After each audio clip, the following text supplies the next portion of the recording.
رہے قادری آستانہ سلامت رہے مصطفیٰ کا گھرانہ سلامت رہے مصطفیٰ کا گھرانہ سلامت رہے پل رہے ہے جہاں سے یہ دونوں جہاں پل رہے ہے جہاں سے یہ دونوں جہاں پل رہے ہے جہاں سے یہ دونوں جہاں وہ سخی آستانہ سلامت رہے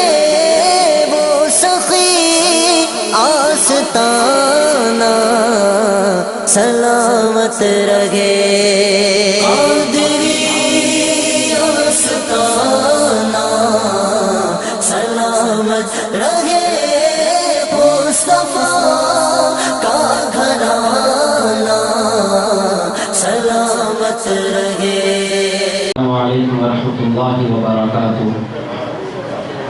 الحمد للہ رب العالمین والصلاة والسلام على سید الانبیاء والمرسلین والحمد للہ رب العالمین قال اللہ تبارک و تعالی فی القرآن المجید والفرقان الحمید محمد رسول اللہ والذین معه اشداء على الكفار رحماء بینہم تراہم ركعا سجدا يبتغون فضلا من الله ورضوانا وقال الله تبارك وتعالى في مقام آخر إن الله وملائكته يصلون على النبي يا أيها الذين آمنوا صلوا عليه وسلموا تسليما اللهم صل على سيدنا نبينا ومولانا محمد بعدد قطر الأمطار صلى الله عليه وسلم شہر نشین پر تشریف فرما عالی جناب ڈاکٹر شاہ خلیفہ ادریس صاحب قبلہ مدد اللہ العالیہ النورانی اور سامعین و سامعات حاضرین و حاضرات اللہ تبارک و تعالیٰ کا بڑا فضل و کرم ہے کہ پروردگار عالم نے ہمیں اس کائنات میں بھیجا تو اپنے پیارے حبیب محمد عربی صلی اللہ علیہ وسلم کا غلام بنا کر بھیجا اور بڑی شرف کی بات یہ ہے کہ اللہ تبارک و تعالیٰ نے مسلمان بنا کر آستانہ بغداد شریف کا بھی اللہ نے ہمیں مرید بنا کر بھیجا. یہ ہمارے شرف کی بات ہے. محترم سامعین کرام، اسلام میں جو سب سے بڑی اہمیت دی جاتی ہے وہ علم کو دی جاتی ہے. علم کی اہمیت اتنی بڑی ہے، میں آپ کو بتاتا چلوں. امام شافعی رحمۃ اللہ علیہ جو اتنے بڑے امام ہیں جس کو آدھی دنیا جن کو فالو کرتی ہے، امام شافعی. محترم سامعین کرام، آپ فرماتے ہیں کہ میں بچپن میں جب علم حاصل کرنے کے لیے گیا تو علم تو حاصل کرتا تھا، کئی سارے واقعات علماء سے سنتا تھا، پیروں اپنے اساتذہ سے پیروں سے کئی واقعات سنتا تھا، دینی باتیں سنتا تھا مگر بھول جاتا تھا. میں لہٰذا اپنے استاد کے پاس گیا. شکوت الی وکیع سوء حفظی، میرے استاد امام وکیع رحمۃ اللہ علیہ، میں ان کے پاس جا کر میں نے شکایت کی کہ میرے حافظہ برا ہے. فاوصانی الی ترک المعاصی، تو میرے استاد وکیع نے مجھ سے کہا کہ اے شافعی تم گناہوں کو چھوڑ دو. فاوصانی الی ترک المعاصی، تم نے کہا کہ اے شافعی تم گناہوں کو چھوڑ دو. فرمایا کہ علم کا گناہ سے کیا تعلق ہے؟ فرمانے لگے فإن العلم نور من الہ، کیونکہ علم اللہ کا نور ہے. وَنُورُ اللَّهِ لَا يُعْطَى لِعَاصِي، اور اللہ کا نور گناہگاروں کو نہیں دیا جاتا. تو محترم سامعین کرام، علم حاصل کرنے کے لیے، اللہ کا نور حاصل کرنے کے لیے اور نعمت الہی حاصل کرنے کے لیے امام شافعی نے بتلایا کہ گناہوں کو پس پشتانا ضروری ہے، ورنہ اس کے علاوہ کوئی چارہ نہیں ہے. محترم سامعین کرام، اپنی بات کو آگے بڑھاتا ہوا مختصراً آپ سے میں کہنا چاہوں گا کہ شاعر کہتا ہے کہ وہ کوئی اور ہوگا جو اپنا ایمان دے دے گا، نبی کو چاہنے والا نبی پر جان دے دے گا. یقین ہو جائے گا تمہیں قرآن پڑھ کر تو دیکھو محمد کون ہے ان کا پتہ قرآن دے دے گا. محمد کون ہے ان کا پتہ قرآن دے دے گا. اور نسبت والے لوگ ہیں، نسبت پر بھی شاعر کہتا ہے کہ نہ میں مدینے میں اجنبی ہوں نہ کوئی سرکار اجنبی ہے. قسم ہے نسبت غلامی یہ خاک مجھ میں رچی بسی ہے.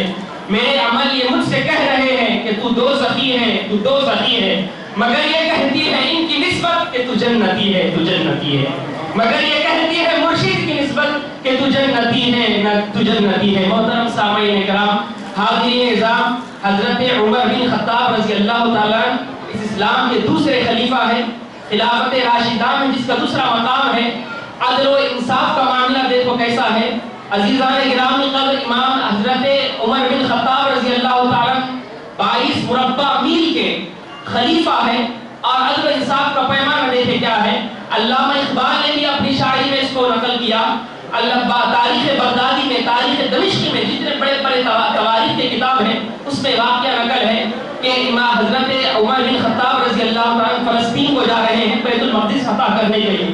ساتھ میں غلام ہے ان کا اسلم، ساتھ میں عمر بن خطاب کا غلام ہے اسلم. حضرت عمر بن خطاب نے کہا دیکھو 3 میل انصاف کس طرح ہوتا ہے. عزیزان گرامی تک بتانا چاہتا ہوں، خواہ وہ چھوٹا ہو، بڑا ہو، امیر ہو، غریب ہو، گھوڑا ہو، کالا ہو، کیسا بھی انسان ہو، اس کے ساتھ انصاف کس طرح کیا جائے، عدل کا معاملہ کس طرح ہو. کہنے لگے غلام جب اے اسلم میں اونٹ پر 3 میل بیٹھوں گا تم اونٹ کی نکیل پکڑنا، اور 3 میل اونٹ پر تم بیٹھنا میں اونٹ کی نکیل پکڑوں گا. اونٹ کی رسی کو نکیل کہتے ہیں، میں نکیل پکڑوں گا. تو محترم سامنے کا یوں ہی سفر طے کرتے کرتے فلسطین آ گیا. اب بیت المقدس قریب ہے، بیت المقدس قریب ہے. اب باری ہے اونٹ پر بیٹھنے کی غلام اسلم کی. آپ کے غلام اسلم کی اونٹ پر بیٹھنے کی باری ہے. مگر اسلم کہتے ہیں اے خلیفۃ المسلمین، اے عمر بن خطاب، آپ تو خلیفہ ہیں، میں تو آپ کا غلام ہوں، آپ کا نوکر ہوں، آپ کی خدمت کرنے والا ہوں. اب ہم فلسطین میں انٹر ہو رہے ہیں، بیت المقدس میں جا رہے ہیں، لوگ دیکھیں گے کہ خلیفہ کیا شان و شوکت سے آ رہا ہے، لہٰذا باری تو میری ہے بیٹھنے کی، اونٹ پر آپ بیٹھ جائیے. مگر عمر بن خطاب کہتے نہیں، میں ایسی بارگاہ کا تربیت یافتہ ہوں، مجھ کو میری تربیت کسی کے گھر میں نہیں ہوئی، بلکہ میری تربیت محمد عربی کے خطوں میں ہوئی ہے. ایسا نہیں ہو سکتا. اے اسلم تم اونٹ پر بیٹھو، عمر نکیل پکڑے گا. تو محترم سامنے کرام، لوگ فلسطین کے لوگ دیکھ رہے ہیں، بیت المقدس کے فتح کے لیے جا رہے ہیں. عزیزان گرامی کا دیکھا کہ اونٹ پر کوئی سوار ہے، نکیل کوئی اور پکڑا ہوا ہے. لوگوں نے کہا کہ اس میں عمر بن خطاب کون ہے، عمر بن خطاب کون ہے. تو لوگ کہنے لگے کہ جو اونٹ کی نکیل پکڑ کر آ رہے ہیں یہ عمر بن خطاب ہے، جو اونٹ پر بیٹھا ہے وہ اسلم کے غلام ہے. تو علامہ اقبال کہنے لگے کہ منزل سے آگے بڑھ کر منزل تلاش کر، منزل سے آگے بڑھ کر منزل تلاش کر، مل جائے تجھ کو دریا و سمندر تلاش کر. ہر شیشہ ٹوٹ جاتا ہے پتھر کی چوٹ سے، پتھر ہی ٹوٹ جائے وہ شیشہ تلاش کر. سجدوں سے تیرے کیا ہوا، دنیا بدل گئی، دنیا تیری بدلتے وہ سجدہ تلاش کر. کر کے سوار اونٹ پر اپنے غلام کو پیدل ہی خود چلے وہ آقا تلاش کر. محترم سامعین کرام، حضرت عمر بن خطاب رضی اللہ تعالیٰ کو کہنے لگے کہ جس کی خلافت میں ایسا انصاف ہو، جس کی خلافت میں ایسا عدل ہو کہ غلام کو سوار کر کر خود نکیل پکڑ کر آ رہے ہیں، یقیناً یہ 22 مربع میل کے نہیں پر پوری دنیا کے خلیفہ ہونا چاہیے. محترم سامعین کرام، عمر بن خطاب رضی کے معاملہ ہے. عزیزان گرامی قدر میں آپ کو بتاتا چلوں آگے. حضرت علم کا یہ معاملہ ہے کہ آج تقریباً ہر ماں باپ چاہتے ہیں کہ ہم جس مقام پر ہیں اس سے بڑے مقام پر ہماری اولاد رہے. ہر ماں باپ چاہتے ہیں. آپ دیکھیں قرآن مجید ہے، قرآن مجید میں کتنی آیتیں ہیں؟ قرآن مجید میں 6666 آیتیں قرآن میں. اس میں آیت احکام کتنی ہیں؟ نماز پڑھو، روزے رکھو، حج کرو، کتنی؟ 500 آیت احکام ہے. 500 آیت احکام ہے. 6666 آیتوں میں آپ 500 کو نکال دو، 6166 آیتیں بچی.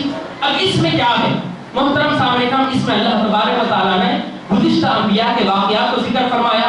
لوگ کہنے لگے کہ اللہ العیاب کی کتاب ہے، واقعات سٹوری کی کتاب ہے، کیا ہے؟ اللہ نے کہا فَقْصُصِ الْقَصَصَ لَعَلَّهُمْ يَتَفَكَّرُونَ. پرور دگار عالم گزشتہ انبیاء کے واقعات اس لیے ذکر کر رہا ہے تاکہ تم اس سے عبرت حاصل کرو، غور و فکر کر اپنی زندگیوں کو سنوارو. محترم سامنے کرام، میں آپ کو بتاؤں علم کی اتنی بڑی اہمیت اسلام میں. حضرت مولانا روم رحمۃ اللہ علیہ کا شعر کیا فرماتے مولانا روم کہ ہر ماں باپ چاہتے ہیں کہ ہماری اولاد ہم سے آگے بڑھے، ہم جو تکلیف سہ رہے ہیں ہماری اولاد نہ سہے. آج اولاد بڑی ہوتی ہے، جوان ہوتی ہے، اپنی شدت ماں باپ پر دکھاتی ہے. باہر چلتا نہیں تو اپنے ماں باپ پر شدتیں دکھاتے ہیں. گالی گلوچ بد کلامی اپنے ماں باپ سے کرتے ہیں. حالانکہ ماں کا کیا مقام ہے، باپ کا کیا مقام ہے، اللہ کے رسول صلی اللہ علیہ وسلم نے دنیا کو بتلایا. محترم سامنے کرام، ہر ماں باپ چاہتے ہیں کہ ہمارا بچہ اچھے پوزیشن پر رہے. ہر ماں باپ چاہتے ہیں کہ ہماری اولاد کی عزت ہو، ہماری عزت ہو. محترم سامنے کرام، اس کے لیے امام مولانا روم رحمۃ اللہ علیہ نے شعر کہا، کیا کہا؟ خشت اول چون مہد معمار کج، تاسریا میر ود دیوار کج. معمار تعمیر کرنے والا، مثال دیا آپ نے کہ تعمیر کرنے والا جب تعمیر کرتا ہے تو پہلی اینٹ کو اگر ٹیڑھی رکھ دے، پہلی اینٹ کو، بنیاد کی پہلی اینٹ کو ٹیڑھی رکھ دے، تا سوریا میر ود دیوار کج، تو سوریا ستارے تک، آسمان تک کی دیوار اٹھا لو، ٹیڑھی جانے والی ہے. اس لیے ماں باپ کا فریضہ ہے کہ اپنے بچوں کی تربیت کی پہلی اینٹ ٹیڑھی نہ رکھے، بلکہ غلام مصطفیٰ میں اپنی تربیت کی پہلی اینٹ رکھے. لہذا ان کے دلوں میں اہل بیت کی محبت بٹھائے.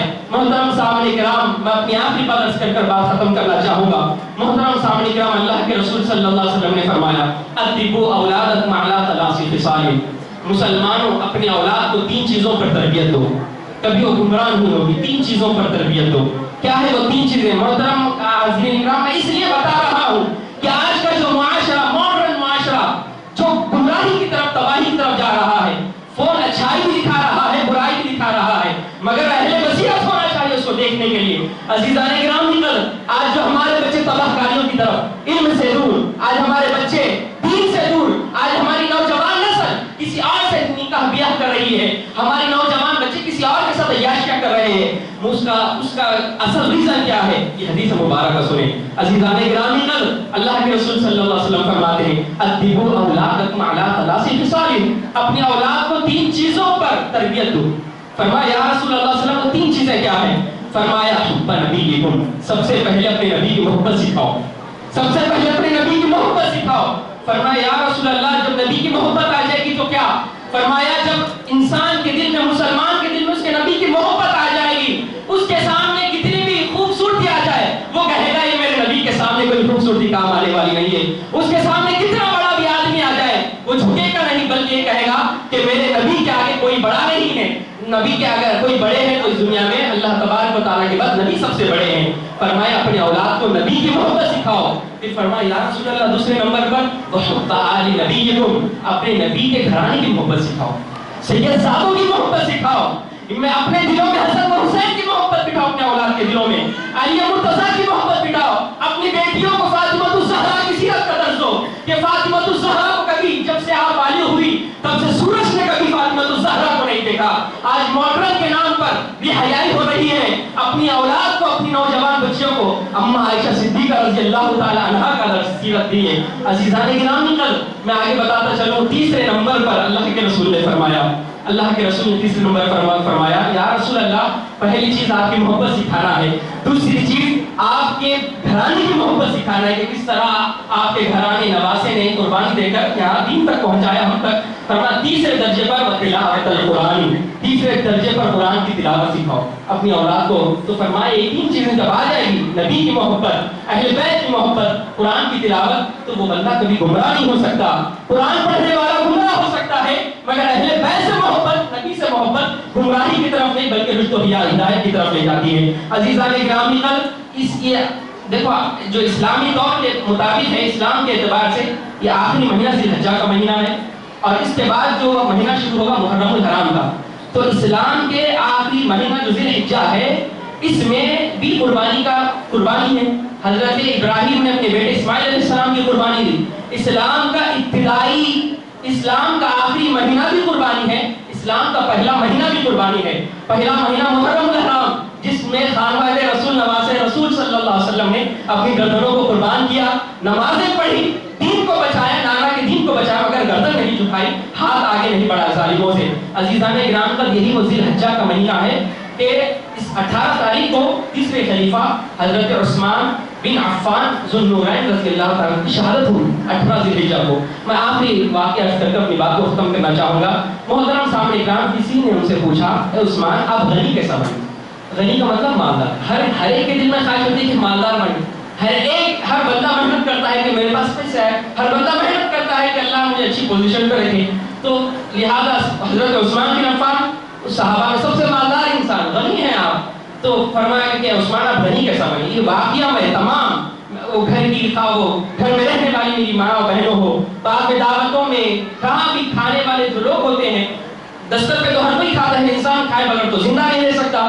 یہ واقعہ سنا. کہنے لگے عثمان آپ غنی کیسا بنے؟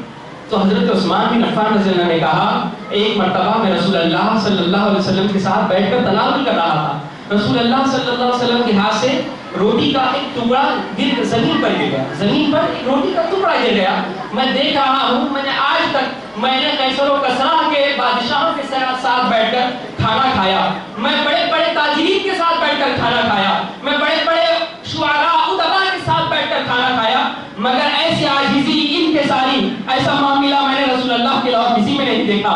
میں کیا دیکھتا ہوں کہ جب رسول اللہ صلی اللہ علیہ وسلم نوالہ اٹھا رہے تھے تو آپ کے ہاتھوں سے روٹی کا ٹکڑا زمین پر گرا. تمام بچے بھی غور سے سنیں، بوڑھے تمام غور سے سنیں کہ کھانے کی رزق کی اہمیت کیا ہے. اللہ جو ہمیں رزق دے رہا ہے اس کی اہمیت ہمیں نہیں ہے. لوگ کھانے کو پھینکتے ہیں، گرا دیتے ہیں، مگر رسول اللہ سے، ان کے غلاموں سے سیکھو کھانے کا ادب و احترام کا کیا نتیجہ نکلتا ہے. عزیزان گرامی، کل پوچھنے لگی کہ آپ غنی کیسا بنے؟ کہ میں رسول اللہ کے ساتھ نوالہ کھا رہا تھا، کھانا کھا رہا تھا کہ آپ کے ہاتھوں سے روٹی کا ٹکڑا چھوٹا، آپ علیہ السلام نے اس کو اٹھایا، صاف کر کر اللہ کا نام لے کر کھا لیا. روٹی کا ٹکڑا گرا، آپ نے صاف کرا، اللہ کا نام لے کر کھا لیا اور کہا کہ اے میرے صحابہ، اللہ تبارک و تعالیٰ بندے کے ہر لقمے میں برکت رکھتا ہے، ہر دانے میں برکت رکھتا ہے. تم کسی دانے کو مت چھوڑنا، کسی نوالے کو مت چھوڑنا، تمہارے پلیٹ میں جتنا ہو سب کو کھانا، ایک دانہ بھی نہیں چھوڑنا. میری بات، وہ اللہ کے رسول کی حدیث، وہ اللہ کے رسول کی نصیحت میرے ذہن میں گھر کر گئی. لہذا میں ایک مرتبہ تجارت کے لیے ملک شام کی طرف جا رہا تھا، اونٹ نہیں پر تھا، وقت کم تھا، لہذا میں ٹفن اپنا اونٹ پر ہی نکال لیا. اونٹ پر ٹائم کم ہے، اونٹ چل رہی ہے، اونٹ پر ہی اپنا ٹفن نکال کر کھانے لگا. تو اسی طرح معاملہ میرے ہاتھ سے بھی ایک نوالہ روٹی کا ٹکڑا چھوٹا اور زمین پر گرا. مجھے اللہ کے رسول کی وہ حدیث یاد آ گئی کہ اللہ کے رسول نے فرمایا کہ اللہ نے ہر نوالے میں برکت رکھی ہے، ہر نوالے میں، ہر لقمے میں برکت رکھی ہے، ہر دانے میں برکت رکھی ہے. میں فوری اپنی اونٹ کو رکا کر اتر کر اس روٹی کے ٹکڑے کو جھٹک کر، ریگستان میں روٹی کے ٹکڑے کو جھٹک کر میں نے اپنے مصطفیٰ کی سنت کو ادا کیا اور وہ نوالہ اٹھا کر میں اللہ کا نام لے کر کھا لیا. اس کے بعد اللہ تبارک و تعالیٰ نے میری کاروبار میں ایسی برکت دی. اس مصطفیٰ کی سنت کو ادا کرنے کے بعد میں نے ایک روٹی کے ٹکڑے کا احترام کیا، میں نے اللہ کی نعمت کا احترام کیا، میں نے اللہ کے رزق کا احترام کیا. وہ اللہ کے روٹی کے ٹکڑے کا احترام کرنے کی وجہ سے اللہ تبارک و تعالیٰ نے اس عثمان کو غنی بنا دیا، اس عثمان کو اللہ نے غنی بنا دیا. تو عزیزان گرامی، کوئی نعمت معمولی نعمت نہیں ہے، ہر نعمت اعلیٰ نعمت ہوتی ہے. نعمت سمجھ کر کھاؤ گے تو فائدہ ہوگا، اسی طرح کھاؤ گے تو کوئی فائدہ حاصل ہونے والا نہیں. اللہ تبارک و تعالیٰ سے عزیزان گرامی رات کی بات عرض کرنا چاہوں گا. آپ تمام حاضرین یہاں آتے ہیں، آپ تمام حاضرین یہاں آتے ہیں کس لیے آتے ہیں؟ کہ ہماری مرادیں، ہماری جو مصیبتیں ہیں، پریشانیاں ہیں، وہ دور ہو اور اللہ کے ولی کے آستانے پر آتے ہیں، آ کر دعا مانگتے ہیں. بہت بڑی بات سمجھا رہا ہوں کہ آپ کو کوئی نہیں بتائے گا، قرآن و حدیث سے بتا رہا ہوں کہ آ کر یہاں دعا مانگتے ہیں، پیر و مرشد سے التجا کرتے ہیں کہ حضرت قبلہ ہمارے لیے دعا کر دیجیے. حضرت قبلہ دعا بھی کرتے ہیں، الحمدللہ کامیاب بھی ہوتے لوگ. ہم نے بختر شریف کا نام حیدرآباد میں کئی مرتبہ سنا، جامع نظامیہ میں ہم نے اس آستانے کے بارے میں سنا ہے. عزیزان گرامی، لہذا لوگ آتے ہیں دعا کرتے ہیں تو لوگ اعتراض کرتے ہیں درگاہ کو کیوں جاتے، وہاں جا کے دعا کیوں کرتے؟ تو عزیزان گرامی، تو قرآن سے دیکھیں گے اپن، قرآن میں ہے درگاہ میں جا کے دعا کرنا ہے نہیں، وہ دیکھیں گے اپن. اگر ہے تو سمجھو ہم حق پر ہیں، اللہ کے رسول صلی اللہ علیہ وسلم نے اس امت کو ہر طریقہ سکھلایا ہے. تو محترم سامنے کرام، اپنی آخری بات ہے، بہت بڑے سوال کا جواب دے رہا ہوں قرآن سے کہ درگاہ کو جا کر اولیاء اللہ کے پاس دعا کیوں مانگتے ہیں. عزیزان گرامی، اللہ نے جتنے نبیوں کو بھیجا اس دنیا میں، پورے نبیوں کو اللہ نے مرد بنا کر بھیجا، کوئی عورت نبی نہیں بنی. 1,24,000 کم و بیش انبیاء میں سے کوئی عورت نبی نہیں بنی. البتہ نبیوں کی ماں بنی، عورتیں نبیوں کی ماں بنی مگر نبی نہیں بنی. محترم سامنے کرام، حضرت مریم علیہ السلام کون تھی؟ حضرت عیسیٰ علیہ السلام کی ماں، امی جان، حضرت عیسیٰ کی امی جان حضرت مریم، جن کو اللہ نے بغیر باپ کے اولاد عطا فرمایا. حضرت عیسیٰ علیہ السلام محترم سامعین کرام، ان کے خالو حضرت زکریا، مریم علیہ السلام کے خالو حضرت زکریا. زکریا کون ہے؟ نبی ہے، مکہ مکرمہ میں رہتے ہیں. میں آپ کو بتانا چاہوں گا خانہ کعبہ کی فضیلت، وہاں نماز پڑھنا 1,00,000 نماز پڑھنے کی برابر ہے. عزیزان گرامی، تو مقدس زمین پر حضرت زکریا نبی ہے. اللہ نبی کی دعا کو خالی نہیں چھوڑتا. مگر دیکھیں عزیزان گرامی کا 3 پارہ ہے، سورہ آل عمران آپ پڑھیں. عزیزان گرامی، کل حضرت زکریا علیہ السلام کے پاس حضرت مریم علیہ السلام کو آتے ہیں، کہتے کہ میں خالو جان میں ایک کمرے میں اللہ کی عبادت کرنا چاہتی ہوں، لہٰذا آپ کو ایک کمرے میں بند کر دیتے ہیں. آپ کہیں بھی دور دراز جانا ہو تو جا کر آئے تک وہ اتنا رسک دے، 3 دن کے لیے جا رہے تو 3 دن کا کھانا مریم علیہ السلام کو دے دیتے. پھر چلے آتے. 1 دن ہوا گیا، 3 دن کے بجائے 7 دن ہو گئے. اب آنے میں تاخیر ہو گئی تو آپ بڑے متفکر ہو گئے، میں 3 دن کا کھانا رکھا، 7 دن ہو گئے، کیا کھائی ہوگی بچی؟ تو قرآن مجید اس کا ذکر کر رہا ہے. قرآن مجید مریم علیہ السلام نبی نہیں ہے، مریم اللہ کی ولیہ ہے، نبی کی ماں ہے.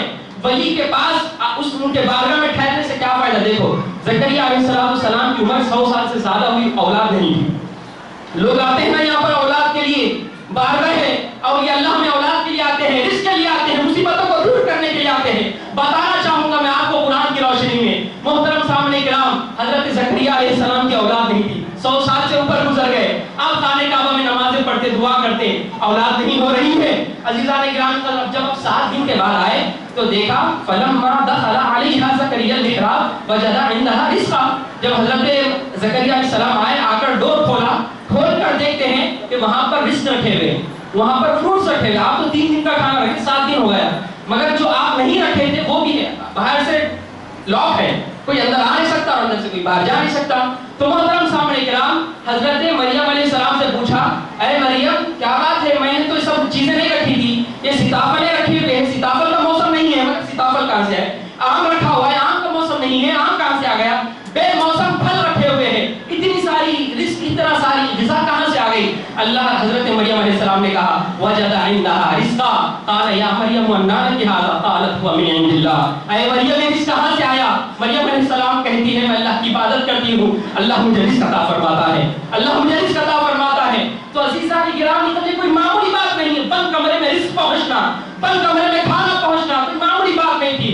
اللہ کے نبی زکریا سمجھ گئے یہ مریم کوئی معمولی بچی نہیں ہے، یہ کوئی مریم اللہ کی نیک بندی ہے، یہ اللہ کی نیک بندی ہے. اللہ اس قرآن مجید ذکر کرتا ہے کہ حضرت زکریا علیہ السلام وہاں ہاتھ اٹھا دیے جہاں پہ عبادت کرتے تھے. مریم علیہ السلام اللہ کی ولیہ ہے، مریم علیہ السلام وہاں پر ہاتھ اٹھائے. 100 سال سے اوپر ہوئے، اولاد نہیں ہوئی، اولاد نہیں ہوئی. فلما دعا زکریا ربہ قال رب هب لي من لدنك ذریہ. کہا ہے پروردگار میری 100 سال سے عمر زیادہ ہو گئی، پروردگار مجھے اولاد نہیں ہے، آج میں مریم کے اس محراب میں ٹھہر کر تجھ سے دعا کر رہا ہوں. اے پروردگار یہ مریم تیری نیک بندی ہے، یہ مریم تیری نیک ولیہ ہے، تیری دوست ہے، تو یہاں ان کو بے موسم رزق دے رہا ہے، لہٰذا میں مریم کے پاس ٹھہر کر پروردگار تجھ سے دعا کر رہا ہوں مجھے ایک اولاد عطا فرما دے، مجھے اولاد عطا فرما دے. جیسا ہی دعا کرنا تھا آسمان سے فرشتہ آتے فبشرناہ بغلام حلیم، آ کر کہتے ہم نے زکریا علیہ السلام کو اس کی بہت خوشخبری سنا دی کہ تمہاری عمر 100 سال سے زیادہ ہو گئی، تمہاری اولاد، تمہاری بیوی اولاد دینے کے قابل نہیں ہے، مگر پھر بھی تم نے میرے ولیہ کی بارگاہ میں ٹھہر کر دعا کرے ہو، لہٰذا میں مریم کے صدقے میں تمہیں اولاد عطا کرتا ہوں. محترم سامعین کرام، یہ ہے قرآن جب ہمیں بتا رہا ہے ولیوں کی بارگاہ میں جا کر دعا کرنا. خانہ کعبہ اس سے بڑھ کر کوئی عظمت کی جگہ نہیں ہے، بیت اللہ اس سے بڑھ کر کوئی عظمت کی جگہ نہیں ہے، مگر زکریا علیہ السلام نے سمجھا یہ اللہ کا رزق آ رہا ہے، یہ اللہ کی رحمت برس رہی ہے، لہٰذا یہاں دعا کرے اے اللہ یہ تیری نیک بندی مریم ہے، اس کے صدقے میں مجھے اولاد دے. تو اللہ نے انہیں اولاد عطا فرمائی. آج بھی لوگ برتن شریف آتے ہیں، خالی ہاتھ نہ جائیں، اللہ کے ولی آرام فرما رہے ہیں، ان کے سراہنے جائیں، جا کر کہے پروردگار میں نے بہت دعائیں کی، میری مصیبتیں حل نہیں ہو رہی ہے، اے پروردگار میں نے بہت کوششیں کی ہیں، مصیبتیں نہیں ٹل رہی ہیں، میں تیرے نیک بندے کی بارگاہ میں آئی ہوں، نیک ولی کی بارگاہ میں آئی ہوں. اللہ اس صاحب مزار کی برکت سے، اس صاحب مزار کے وسیلے سے اے پروردگارہ تو ہماری مصیبتوں کو حل کر دے. پروردگارہ حضرت صاحب مزار علیہ الرحمہ کے صدقے میں ہماری مراد کو حاصل فرما دے. محترم صاحب اکرام بارگاہ میں آتے ہو تو یہ خاص خیال رکھیں، کوئی چیز غلط نہیں ہے خانقاہوں میں، یاد رکھیں لوگ بھٹک رہے ہیں، خانقاہوں میں یہ سکھایا جا رہا وہ قرآن حدیث موجود ہے، پڑھتے نہیں تو ہم کیا کریں؟ پڑھنا چاہیے. نہیں پڑھنے آتا تو علماء سے پوچھنا نا، آٹو چلانے والے سے پوچھے تو انہیں کیسا جواب دیں گا؟ عالموں سے پوچھنا، صحابہ جا کے دعا مانگ رہے تو کیوں مانگ رہے ہیں؟ قرآن میں ہے کیا؟ عالم صاحب جواب دیتے، آٹو والا کیسا جواب دے سکتا؟ سکتے نا بھائی ان کو پوچھو کتنے گیل میں ہے ان کو وہ بتا دے، مگر محترم سامنے کرام یاد رکھیں جس کا جو معاملہ ہے وہ اس کے ساتھ رکھے، اور یہ اللہ کا معاملہ ہے یقیناً جائے آپ اللہ کے بعد اللہ کے ولیوں پر اللہ کے نیک بندے ہیں ان پہ جو ہے آپ وسیلہ طلب کریں، جس طرح نبی زکریا علیہ السلام نے وسیلہ طلب کیا۔ اللہ تبارک و تعالیٰ سے دعا ہے کہ اللہ تبارک و تعالیٰ سننے سنانے سے زیادہ ہمیں عمل کی توفیق عطا فرمائے، اللہ تبارک و تعالیٰ اس خاص آسانے سے اللہ ہمیں خاص فیض عطا فرمائے، اللہ تبارک و تعالیٰ سجاد نشین صاحب کی عمر میں اضافہ عطا فرمائے، آپ کی اللہ تبارک و تعالیٰ صحت عطا فرمائے، آپ کا سایہ مریدین پر تابع رہنے کی توفیق عطا فرمائے، آپ کا فیض اللہ عام عطا فرمائے، صاحب مزار کا فیض اللہ عام عطا فرمائے، اس کرناٹک کی سرزمین پر اللہ تبارک و تعالیٰ امن و امان عطا فرمائے، ہر مسلمان میں اتحاد و اتفاق عطا فرمائے، اور اللہ کے رسول کی سچی محبت عطا فرمائے، اللہ کے ولیوں کی سچی محبت عطا فرمائے، امام حسین کے صدقے میں ہمارے تمام گناہوں کو معاف عطا فرمائے، شہید کربلا کے صدقے میں اللہ تبارک و تعالیٰ ہماری ہر مصیبتوں کو دور عطا فرمائے، وآخر دعوانا الحمدللہ رب العالمین۔